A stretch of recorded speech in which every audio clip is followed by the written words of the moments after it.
여러분과 함께 나눌 말씀은 전부로 사신 사랑, 전부로 사신 사랑이란 제목을 가지고 함께 은혜를 나누려고 합니다.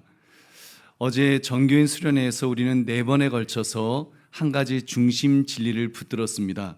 사랑 먼저라고 하는 하나님의 사랑이 제일 먼저라는 진리의 말씀을 함께 나누었습니다. 우리가 열심을 내는 것보다도 사랑이 먼저라는 것을 확인했습니다. 규칙이나 제도가 아니라 사랑이 먼저라 그랬습니다. 같이 가자는 구호보다, 하나 되자는 구호보다 당신은 주님의 사랑받은 사람입니다. 인정하는 것이 먼저라는 말씀을 나누었습니다. 그러게 사랑이 먼저 충만하게 경험이 되어야 진짜로 하나 될 수 있다는 것을 우리가 4번의 말씀을 통해서 함께 확인했습니다. 그래서 우리는 함께 기도했습니다. 주님, 사랑이 흐르게 하옵소서. 그 사랑이 우리를 서로 끈끈하게 이어주셔서 하나 될 수 있도록 그렇게 해달라고 우리는 수련회 함께 했던 분들과 함께 그 사랑에 위하여 기도했고 또 그 말씀을 기억하실 것입니다. 그러나 오늘 이 자리에서 수련회 함께 하지 못한 분들도 계십니다. 그러나 괜찮습니다. 왜냐하면 그 사랑은 행사로 끝나는 것이 아니라 지금도 흐르고 있기 때문입니다. 여러분, 하나님의 사랑은 그날만 또는 어느 특정한 곳에서만 어느 한 순간에만 이렇게 주어지는 은혜가 아닙니다. 지금 이 순간에도 우리를 하나로 부르시는 영원한 사랑인 줄 믿으시기 바랍니다.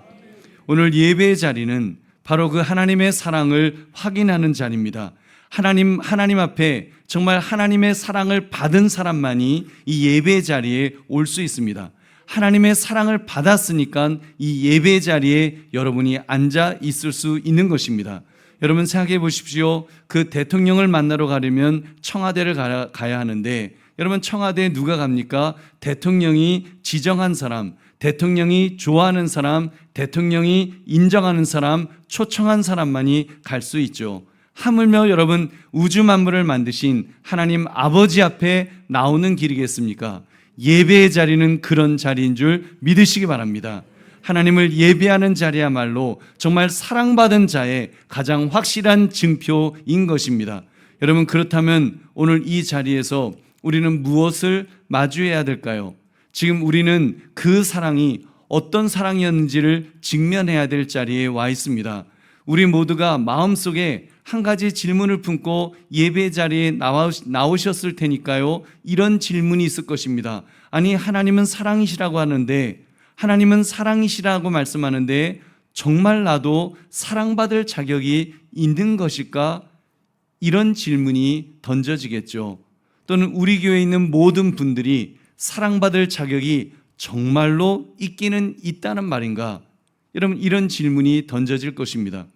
우리는 보통 사람의 가치를 평가할 때 수준을 보기 때문입니다. 그래도 이 정도는 돼야 하지 않는가? 이만큼의 수준은 되어야지 그래도 인정할 수 있지 않겠는가? 우리는 세상의 수준으로 사람을 보기 때문입니다. 그러나 그런 세상적이고 인간적인 기준을 걷어내고 나면 여러분 주님 앞에 서게 되면 우리는 그 질문이 바뀌어져야 할 것입니다. 나는 과연 주님 앞에서 얼마의 값으로 구속받은 존재인가? 얼마의 값을 들여서 주님은 나를 구속하셨는가? 예수님이 나를 사셨다는 말이 듣기 좋은 말인가? 아니면 나의 생각을 완전히 뒤집을 만한 그 진리의 말씀인가? 이런 질문을 던지게 될 것입니다. 여러분, 이 질문 앞에서 여러분은 어떤 답을 얻으셨습니까? 오늘 말씀, 전부로 사신 사랑, 전부로 사신 사랑이란 제목을 가지고 주님께서 나에게 쏟아 부으신 그 사랑의 값을 헤아려 보시기를 주님의 이름으로 축원합니다. 우리 3가지를 짚어보겠습니다. 첫째, 예수님께서 우리를 종의 값으로 사셨습니다. 종의 값으로 사셨다. 우리가 보통 복음을 이야기할 때 예수님의 십자가, 그 고난, 그 피 흘리심을 말합니다. 하지만 그것이 얼마짜리 값으로 거래되었는지에 대해서는 우리가 좀 이렇게 무심하죠. 그냥 예수님 나를 위해서 사셨다 이렇게 생각하지 그 값이 얼마였는지에 대해서는 사실 그렇게 많이 생각하지 않습니다. 그 값은 은 30이었습니다. 우리 마태복음 26장 15절 말씀 함께 읽겠습니다. 시작. 내가 예수를 너에게 넘겨주리니 얼마나 주려느냐 하니 그들이 은 30을 달아주거늘. 여러분, 이 말씀은 가룟 유다가 예수님을 배신하여 12제자였던 가룟 유다가 예수님 배신해서 제사장에게 팔아 넘길 때의 대화 내용이었습니다. 내가 예수를 팔려고 하는데 얼마를 주겠소? 그랬더니 은 30을 내가 달아서 주겠다. 그런 대화 내용입니다. 이 은 30에 대해서 성경 그 값어치를 이렇게 말씀합니다. 출애굽기 21장 32절 말씀도 같이 읽겠습니다. 시작. 소가 만일 남종이나 여종을 받으면 소 인자가 은 30세겔을 그의 상전에게 줄 것이요 소는 돌로 쳐서 죽일지니라. 여러분, 당시의 은 30은 종 하나의 값이라는 말입니다.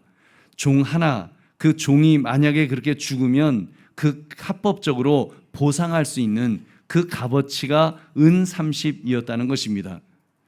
여러분, 그 값어치를 한번 생각해 보세요. 지금은 개의 값어치가 굉장히 비싸졌습니다.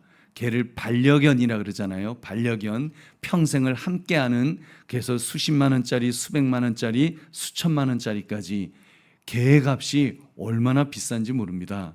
근데 과거엔 우리 뭐라 그랬어요? 개값 치른다 그랬죠? 개값. 개값이 얼마예요? 얼마가 개값입니까? 고기값이에요. 고기값. 그래서 이렇게 저울에 재어서 고기가 얼마 나온다. 그 값으로 그냥 치르면 되는 그런 값입니다. 여러분, 말하자면 지금 예수님 은 30은 사람 대접조차 제대로 받지 못하는 그런 값이라는 것을 성경이 말씀하는 것입니다. 근데 예수님께서 바로 그 값에 넘겨지셨습니다. 유다가 예수님을 팔 때 받은 은 30은 하나님께서 의도적으로 선택하신 그런 어떤 사랑의 방식이었습니다. 어떤 방식이요? 하나님은 그 은 30이라는 값을 통해서 우리를 향한 그 하나님의 마음을 우리가 이해하기 쉬운 수준으로 전달하신 줄로 믿습니다. 은 30은 그 낮은 값이 그 증거입니다. 비싼 값이 아니라, 큰 돈이 크다라는 것이 아니라 적다라는 그 값이 그 증거입니다. 그래야 우리가 실감할 수 있기 때문입니다. 여러분, 예수님은 본질상 높고 높은 보좌의 그리스도이십니다. 그러니까 원래 값은, 원래 예수님의 값은 여러분, 이렇게 값을 매길 수 없는 너무너무 비싼 예수님이십니다.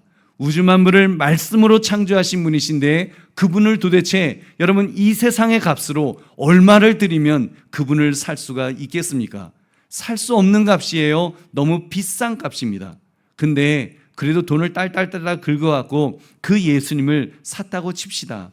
그래서 하나님께서 우리를 구원하시는데 그 값을 미국 1년 총 생산액 제가 한번 찾아봤더니 27,720원이 아니라 27,720억, 그것도 달러입니다. 달러. 여러분, 우리 100억 달러 수출 그거 얼마나 그랬었습니까? 근데 27,720억 달러. 여러분, 그 돈으로 만약에 사셨다고 하면 여러분 받아들이실 수 있겠습니까? 나를 갖다가 만약에 100억 달러로 샀다 그래도 받아들이실 수가 있겠어요? 여러분, 아유 말도 안 돼요. 나 같은 사람이 위해서 무슨 100억 달러를 갖다가, 그게 우리나라 옛날에 100억 달러 수출하려고 그렇게 했었는데 그런 값어치로 무슨 나를 사요? 말도 안 돼요. 아마 그렇게 우리 그냥 무시해 버릴 것입니다. 그래서 하나님께서 예수님의 값을 낮추셨던 것입니다. 낮추셨어요. 빌립보서 2장 6절부터 8절 함께 읽겠습니다. 시작. 그는 근본 하나님의 본체시나 하나님과 동등됨을 취할 것으로 여기지 아니하시고 오히려 자기를 비워 종의 형체를 가지사 사람들과 같이 되셨고. 아멘. 그는 근본 하나님의 본체시나, 그 비우셨다는 거예요. 자기를 비워서, 정말 그 알맹이를 다 비워서 종의 형체를 가지사. 예수님은 천국 보좌 신분을 다 버리시고 종의 형체로 낮아지셨습니다. 그래서 그 값을 은 30으로까지, 은 30까지 되도록 낮추셨습니다. 그래서 은 30의 값으로 우리를 사셨다고 하니까 어떤 사람도 부정할 수 없는 줄로 믿습니다. 여러분, 그런데도 어떤 분들은 우리를 구원하셨다는 소식에 이렇게 말합니다. 그래도 저는 자격이 없어요. 하나님이 저 같은 사람을 위해서 값을 치러 주셨다니요. 아예 설마요. 스스로를 보잘것없는 존재로 평가절하하기도 합니다. 왜냐하면 늘 실수하죠. 늘 뒤처지죠. 늘 비교당하고, 그러니까 자기 자신을 또한 정죄하는 것입니다. 그래서 그리스도의 사랑조차도 때론 부담스럽게 느끼는 것입니다. 하나님의 사랑은 나 같은 사람에게 너무나도 과분한 은혜예요. 그러면서 마음을 꽁꽁꽁꽁 이렇게 닫아버릴 때가 있지 않으셨습니까? 하나님은 그런 것까지 아셨습니다.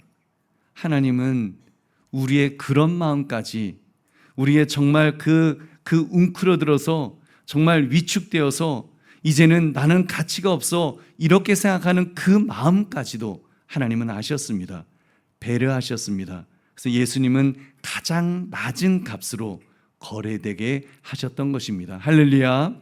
설마라고 하지 못하도록, 여러분 정말 너의 너가 자격지심으로 핑계대지 못하도록 너보다 더 낮은 자리로 예수님이 오시도록 만드셨던 것입니다. 그래도 너가 종의 값보다는 그래도 가치가 있지 않느냐. 여러분 용서하시고 들으십시오. 그래도 여러분 우리 중에 그 누가 개의 값보다는 가치 있는 여러분 우리들 아니겠습니까? 여러분 이것은 하나님의 사랑의 전략인 것입니다. 할렐루야. 하나님이 우리로 하여금 받아들일 수 있도록, 우리로 하여금 정말 주님께서 우리를 그렇게 값을 치르고 사셨다는 사실을 받아들일 수 있도록 우리에게 은혜를 베푸신 줄로 믿습니다. 생각해 보십시오.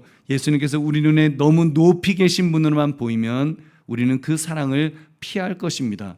아마 저 같은 사람도 피하려고 할 거예요. 그러나 예수님이 우리보다 더 낮아지셨기 때문에 우리는 그 사랑을 부정할 수 없습니다. 여러분 그렇습니다. 예수님께서 높고 높은 보좌 위에서 만약에 왕의 옷을 입고 십자가에 매달려 죽으셨지만 정말 폼나게 죽으셨다면 우리는 그 사랑을 믿지 못하겠다고 하지 않았을까요? 하지만 종의 값으로 사셨기 때문에 누구든지 받아들일 수 있습니다. 그래서 요한복음 3장 16절은 이렇게 말씀합니다. 우리 같이 읽겠습니다. 시작. 하나님이 세상을 이처럼 사랑하사 독생자를 주셨으니 이는 그를 믿는 자마다 멸망하지 않고 영생을 얻게 하려 하심이라. 아멘. 여러분 영생을 얻도록 우리를 독생자를 주셨는데, 예수님을 믿게 하셨는데 어떤 사람요? 이는 그를 믿는 자마다, 이 말은 누구든지라는 말입니다. 어떤 차별 없이 누구든지 이 구원의 복음을 믿기만 하면, 주의 말씀을 믿기만 하면, 예수를 나의 구원자로 나의 예수 그리스도로 믿기만 하면 영생을 얻게 하신 줄로 믿습니다. 할렐루야. 그러므로 보배로운 성도님들, 여러분이 얼마나 귀한 존재인지를 깨달으셨습니까? 여러분 하나님께서 여러분을 얼마나 아끼고 사랑하시는지를 여러분 깨달으셨습니까? 그 깨달음이 있다면 자기 자신을 재평가하게 될 것입니다. 세상이 매긴 가격표에 묶여 있어서는 안 될 것입니다. 자신의 실패와 열등감 속에서 자기를 세상의 잣대로 평가해서는 안 될 것입니다. 왜요? 예수님께서 말씀하셨기 때문입니다. 내가 너를 그렇게까지 해서라도, 그렇게까지 은 30까지 낮아져서라도 반드시 너를 사야 했단다라고 주님 말씀하십니다. 내가 너를 종의 값으로 샀다는 것은 너가 가치가 없다는 뜻이 아니라 내가 너를 절대로 포기하지 않겠다고 하는 바로 나의 마음이란다. 주님 말씀하십니다. 여러분 종의 값으로 사셨다는 것은 그래서 은혜입니다. 정말 큰 은혜입니다. 저는 2배의 은혜라고 생각합니다. 우리를 값을 주고 사셨다는 것만도, 나를 값을 주고 사셨다는 것만도 너무나도 은혜인데, 우리가 부담스러워할까봐, 기죽을까봐 주님께서 가장 낮아지셔서 정말 누구든지 어떤 죄를 지은 죄인이라고 할지라도 주님의 대속의 은혜를 누릴 수 있게 하신 것, 가장 큰 은혜인 줄로 믿습니다. 그러므로 예수님께서 우리를 종의 값으로 사셨다는 사실을 깨달아서 그 놀라운 사랑에 감격하시기를 주님의 이름으로 축원합니다. 두 번째, 나는 예수님의 전부로 사신 존재가 되었습니다. 조금 전 예수님께서 우리를 은 30에 사셨다고 했습니다. 은 30은 당시 율법에서 종의 값으로 규정된 금액이라고 했습니다. 가룟 유다가 예수님 넘긴 금액이 바로 그 종의 값이었다고 했습니다. 하지만 그 은 30은 단순한 화폐의 값어치가 아니었습니다. 예수 그리스도 전부를 내어주셨다는 것을 상징적으로 표현한 것입니다. 여러분, 값은 은 30이었지만 값어치는 은 30이었지만 예수님은 자신의 전부를 주셨습니다. 사실 하나님이신 예수 그리스도를 값으로 환산한다는 것 자체가 모순이라 그랬죠. 그러니까 은 30은 겉으로는 종의 값어치이지만 사실은 예수님 전부의 값인 줄 믿으시기 바랍니다. 예수님 전부의 값, 그 전부, 예수님의 모든 것을 나를 위해서 내어주셨다는 것이 복음인 줄 믿으시기 바랍니다. 그것이 복음의 본질입니다. 우리 보배로운 성도님들, 오늘 복음의 말씀을 통해서 우리 자신을 새롭게 정의하십시오. 많은 이들이 이렇게 말할 것입니다. 저는 별 볼 일 없는 사람입니다. 제가 뭘 할 수 있겠습니까? 그냥 제 믿음 하나 지키기도 저는 벅찬 그런 존재입니다. 하지만 우리 보배로운 성도님들, 지금 이러한 고백이 겸손처럼 들릴지는 몰라도 주님의 뜻을 제대로 이해한 것은 아니라고 생각합니다. 예수님 전부로 나를 사셨다는 진리는 내가 보잘것없는 인생이 아니라는 것을 지지해 주는 것입니다. 하늘의 왕이신 그분 전부로 값을 치르며 사신 가장 존귀한 존재가 저와 여러분이신 줄 믿으시기 바랍니다. 근데 사탄은요, 이 놀라운 사실을 평가절하하여 만듭니다. 그렇다고 너가 뭘 제대로 할 수 있느냐, 자꾸 우리를 그렇게 끌어내립니다. 우리를 비난하고 주저앉히려고 합니다. 근데 예수님 전부로 우리를 사신 진리를 여러분 붙드십시오. 나는 은 30의 값이 아니라 예수님 전부로 사신 가장 존귀한 존재다. 여러분, 그렇게 선포하시기를 주의 이름으로 축원합니다. 여러분, 그렇습니다. 성경이 우리의 값어치의 최종 기준입니다. 여러분, 꼭 잊지 마십시오. 세상이 말하는 성공이나 실패, 내가 가지고 있는 조건이나 어떤 그 형편 또는 과거의 어떤 것들, 여러분, 심지어 내가 내 자신을 바라보는 그 눈까지도 복음 앞에서는 모두 2차적인 것에 불과합니다. 여러분, 나의 가격표는 이제 달라졌습니다. 예수님의 피값으로 산 자라는, 예수님 전부로 산 자라는 그 값어치가 우리의 정체성인 줄 믿으시기 바랍니다. 그렇다면 이제부터는 여러분, 다른 교인을 바라보는 평가 또한 달라져야 될 것입니다. 내가 예수님 전부로 산 존재라면 내 옆에 있는 교우도 동일하게 예수님 전부로 산 그런 가장 가치 있는 분들입니다. 그 사람의 성격, 배경, 수준, 태도와 상관없이 그분 역시도 예수님은 그 목숨을 주고 대속하신 가장 사랑하시는 분이라는 것입니다. 그러므로 우리는 이렇게 고백할 수 있어야 됩니다. 당신은 주님의 전부로 사신 분입니다. 그러므로 나는 당신을 함부로 판단할 수 없습니다. 여러분, 이 진리가 우리 마음에 확고하게 자리 잡을 때 다른 사람을 비교하려던 마음을 감사로 바뀌게 될 줄로 믿습니다. 다른 사람과의 거리감은 호감으로 바뀔 것이고 오해는 용납으로 이어지게 될 것입니다. 그러므로 우리가 예수님이 전부로 사신 그 사랑을 듬뿍 받은 존재라는 사실을 깨달아서 다른 사람을 사랑으로 품어주시기를 주의 이름으로 축원합니다. 세 번째, 그러므로 나는 더 이상 내 것이 아닙니다. 오늘 말씀이 우리의 신분을 바꾸는 순서에 대해서 우리가 보았습니다. 예수님이 나를 사랑하셨다. 그래서 나의 정체성이 바뀌었다. 나는 이제 내 것이 아니다. 나는 이제 내 것이 아니다. 이 세 번째 진리를 받아들이는 것이 진짜 제대로 된 신앙생활을 하는 그 사람의 출발점이라고 믿습니다. 내가 내 인생의 주인이 아니고 내가 내 뜻대로 결정할 수 없는 이유는 예수님께서 나를 값을 주고 그것도 예수님 전부를 주시고 사셨기 때문입니다. 여러분, 그렇다면 이제 그리스도의 피값으로 산 존재는 삶이 달라집니다. 값으로 샀다는 것, 그것은 단순한 기분이나 감동이 아니니까요. 이제 신분과 소속이 바뀌었기 때문에 우리의 삶 전부가 바뀌는 것이 마땅합니다. 여러분, 이제는 내 감정대로 말하지 않아야 됩니다. 내 기준대로 판단해서는 안 됩니다. 내 입맛대로 교인들을 대해서는 안 될 것입니다. 왜요?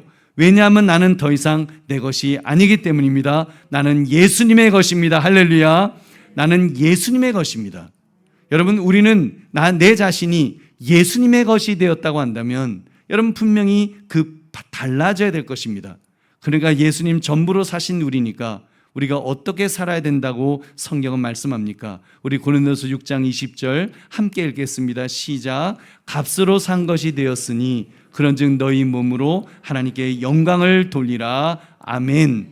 값으로 사버렸으니까, 예수님의 소유가 되었으니까 주인이 기뻐하시는 일을 하라는 것입니다. 여러분, 주인을 기쁘시게 해드리는 삶으로 바꿔 사는 것이 우리의 본분인 줄 믿으시기 바랍니다. 그렇습니다. 우리는 예수님을 전부로 받았습니다. 예수님은 당신 자신의 일부를 팔아서 대속하신 것이 아닙니다. 여러분, 저는 그런 생각해 봅니다. 예수님은 너무너무 크시기 때문에, 어마어마하게 크신 분이기 때문에 그 중에 정말 1원만 받아서 정말 그 예수 그리스도의 피 한 방울, 아주 조그만 그 한 방울만 받아도 정말 넘칠 텐데, 넘치는 존재가 될 텐데, 여러분, 예수님은 전부를 팔아서 우리를 대속했다고 그랬습니다. 그렇기 때문에 여러분, 우리 역시도 내 삶 전부를 드리는 것이 마땅한 줄로 믿습니다. 여러분, 우리도 예수님이 전부로 나를 사셨기 때문에 내 자신도 전부로 주님을 드려야 되지 않겠습니까? 값으로 샀다는 말이 소유권 이전을 뜻하니까요. 여러분, 정말 예수님은 우리의 죄악만 가져가신 것이 아니라 나라는 존재 자체를 십자가 위에 데리고 가셨습니다. 나의 옛사람을 데리고 가셔서 십자가에 못 박혀 죽게 하셨습니다. 그리고 사흘 만에 사망 권세를 이기시고 부활하시면서 우리도 살려주신 줄로 믿습니다. 다시 살아날 수 있도록 생명을 우리에게 주신 것입니다. 이제는 그러면서 주님 말씀하시기를 너는 내 것이라, 너는 내 것이다, 나의 것이다라고, 내가 새롭게 만들었다라고, 고쳐서 만든 것이 아니라, 조금 수정해서 만든 것이 아니라 죽었다가 다시 살려서 나의 것으로 만들어졌다고, 나의 것이라고 주님 말씀하십니다. 그래서 이제는 정말입니다. 내 감정대로 살아서는 안 됩니다. 내 입맛대로 판단해서는 안 될 것입니다. 내 마음대로 사람을 대해서는 안 될 것입니다. 왜냐하면 나는 더 이상 내 것이 아니기 때문입니다. 여러분, 성경은 새 인생이라고 말씀합니다. 우리가 새 사람 되었다고 말하죠. 거듭났다고 말합니다. born again, 다시 태어났다고 말합니다. 우리 인생은 다시 태어난 인생입니다. 예수님 전부로 사실 때 우리는 다시 태어났습니다. 새로운 사람이 되었습니다. 새로운 존재가 되었습니다. 여러분, 그렇게 소속이 바뀌면 바뀌어야죠. 예를 들면 군인이 되면 국가의 소유가 되어서 국가를 위해서 행동하지 자기 멋대로 행동합니까? 하물며 예수님께서 전부를 바쳐서 우리 자신을 사셨습니다. 예수님의 것이 되었습니다. 그러면 나의 소유권을 가지신 분, 예수 그리스도 뜻대로 살아야 되는 줄 믿으시기 바랍니다. 그러므로 나는 더 이상 내 것이 아닙니다. 이 고백, 정말 더 이상 내 것이 아닙니다라는 이 고백, 여러분, 우리가 어디서 제일 많이 들어야 되겠습니까? 교회죠. 예수님은 우리를 혼자가 아닌 한 몸으로 교회 안으로 부르셨기 때문입니다. 우리를 피로 사셔서 교회라는 몸 안에 연결시켜 주셨습니다. 그런데도 공동체 안에서, 교회 안에서 갈등이 생기고 상처가 반복되고 서운함이 깊어지는 일이 만약에 생긴다면 그 이유가 무엇 때문일까요? 그것은 우리가 여전히 내가 내 것인 양 살기 때문이 아니겠습니까? 내 기분이 먼저고 내 계획이 중심이고 내 판단만을 기준으로 여기기 때문입니다. 이제 소유권이 바뀐 사람은 이렇게 고백해야 됩니다. 주님, 저는 더 이상 저의 것이 아닙니다. 그러므로 교회 안에서도 저의 감정보다 복음이 먼저고 성경이 먼저고 주님의 뜻이 먼저인 줄로 믿습니다. 제 자존심보다도 주님의 사랑이 먼저이게 하옵소서. 이런 고백이 저와 여러분의 고백이 되시기를 주의 이름으로 축원합니다. 자, 여러분, 사랑 먼저, 우리는 사랑 먼저라는 주제를 가지고 우리 수련의 기간 동안에 계속해서 우리가 들었던 주제입니다. 사랑 먼저, 내가 받은 사랑을 먼저 깨닫는 은혜 속에서 그렇게 변화가 있어야 된다는 말씀을 나누었던 것입니다. 우리가 이틀 내내 사랑 먼저라는 말씀, 사랑 먼저, 사랑 먼저, 사랑 먼저라는 말씀을 들었습니다. 그렇게 사랑 먼저 될 때 하나됨은 사랑의 열매라는 것 또한 우리가 확인할 수 있었습니다. 안 들으신 분들을 위해서 다시 말씀드립니다. 하나됨은 우리의 노력으로 되는 것이 아닙니다. 하나 되란다고 하나 되시겠습니까? 여러분, 두 분 딱 붙여놓고 하나 되세요, 하나 되세요 그러면 하나 되겠습니까? 서로 그냥 고개 서로 그 반대 방향 돌리면서 씩씩거리겠죠. 그러나 여러분, 사랑하면 여러분, 사랑을 경험하면 하나됨은 저절로 되는 줄 믿으시기 바랍니다. 정말입니다. 사랑하면 하나 돼요. 제가 중고등부 맡은 그 교육 목사일 때 미국에서 중고등부 애들하고 수련회 갔는데 고등부 두 남녀가 이게 눈이 맞은 거예요. 사랑하게 된 거예요. 이것들이 그냥 둘이 쫙 붙어 있는데 제가 얼마나 떼어내려고 했는지 모릅니다. 정말 거의 키스는 아니지만 물고 빨 정도로 얼마나 애들이 붙어 있는지 사랑하니까 떼어놔도 붙고 이게 풍기물란해서 도저히 그냥 수련을 하지 못할 정도로 그렇게 붙더라고요. 여러분, 사랑이 그렇게 중요합니다.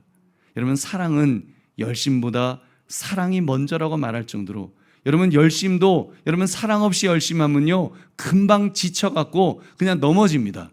여러분, 사랑, 열심보다, 그래서 사랑이 먼저고 사역보다 사랑이 먼저라고 했습니다.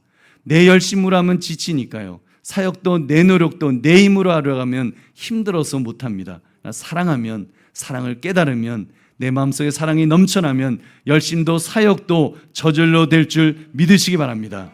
그러므로 하나 되자라는 말보다 서로를 주님의 사랑받은 자로, 사랑받는 자로 인정하는 것이 먼저라고 말씀을 나누었던 것입니다. 여러분, 이러한 말씀을 붙들게 되면 다른 사람을 대할 때 더 이상 나의 감정으로 대하지 않게 될 것입니다. 교회 생활하면서도 나의 기준으로 교우를 평가하거나 비난하지 않게 될 줄로 믿습니다. 오직 사랑으로 사랑하게 될 줄 믿습니다. 우리 보배는 성도님들, 우리는 그렇게 기억해야 됩니다. 하나님은 우리 자신을 자기 것으로 여기며 살라고 우리를 부르신 적이 없습니다. 여러분, 주님이 우리를 부르시고 이 자리에 부르신 것, 내 인생은 나의 것 하면서 그런 그 유행가 가사처럼 내 인생은 내 것이에요라고 살라고 우리를 부르신 것이 아닙니다. 우리를 자유케 하셨지만 그 자유는 자기 중심의 자유가 아닙니다. 그 자유는 이제 나는 그리스도의 것입니다, 예수님의 것입니다라는 고백 위에서의 자유입니다. 그런 자유를 누리시기를 주의 이름으로 축원합니다. 그 자유를 전하시기를 바랍니다. 그 자유 속에서 사랑이 넘치는 교회를 만드시기를 주의 이름으로 축원합니다. 그러므로 나는 더 이상 내 것이 아니다, 정말 나는 내 것이 아니라 주님의 것임을 고백하시면서 주님이 원하시는 삶을 살아가시기를 주의 이름으로 축원합니다. 말씀을 맺습니다. 오늘 우리는 복음의 가장 깊은 진리를 붙들게 되었습니다. 예수님께서 나를 전부로 사셨다는 이 진리가, 그분은 왕의 몸값이 아니라, 정말 왕이신데 왕의 몸값이 아니라 종의 값으로, 그러나 자신의 전부로 내어주시며 나를 사셨다고 하는 이 놀라운 진리를 우리가 깨닫게 되었습니다. 그 엄청난 사랑 앞에서 우리는 이제 고백하지 않을 수 없습니다. 나는 예수님 전부로 사신 존재임을 믿습니다. 주님, 나는 더 이상 내 것이 아닙니다. 주님의 영광을 위해서 살게 하옵소서. 여러분, 나만 감격하고 끝나라고 이 복된 소식을 주신 것이 아니라고 그랬습니다. 예수님 전부로 사셨다는 이 복음을 나 한 사람만을 위한 감격에 머무르지 않도록 깨어 있어야 될 줄로 믿습니다. 교회 공동체 안에서 서로를 향한 시선이 변화될 수 있도록, 말투가 바뀔 수 있도록, 마음의 거리가 가까워지고 서운함이 해소될 수 있도록, 비교하지 않고 낯설지 않고 이제는 하나 될 수 있는 그 은혜가 있기를, 그런 변화가 있기를 주님 앞에 기도합시다. 주께서 우리를 변화시켜 주시고 우리를 바꿔 주실 줄로 믿습니다. 그렇게 교회를 하나로 만들어 주실 줄로 믿습니다. 그러므로 전부로 사신 사랑이란 이 제목처럼 나를 전부로 사신 주님의 사랑 앞에 나 또한 주님 소유되어 주님 뜻대로 살겠습니다. 결단하시기를 다시 한번 주의 이름으로 축원합니다. 우리 기도하겠습니다. 말씀 생각하시면서 하나님, 주님 소유된 자로서 주님 뜻대로 살아가는 인생 되게 달라고 주여 한번 외치고 기도하겠습니다.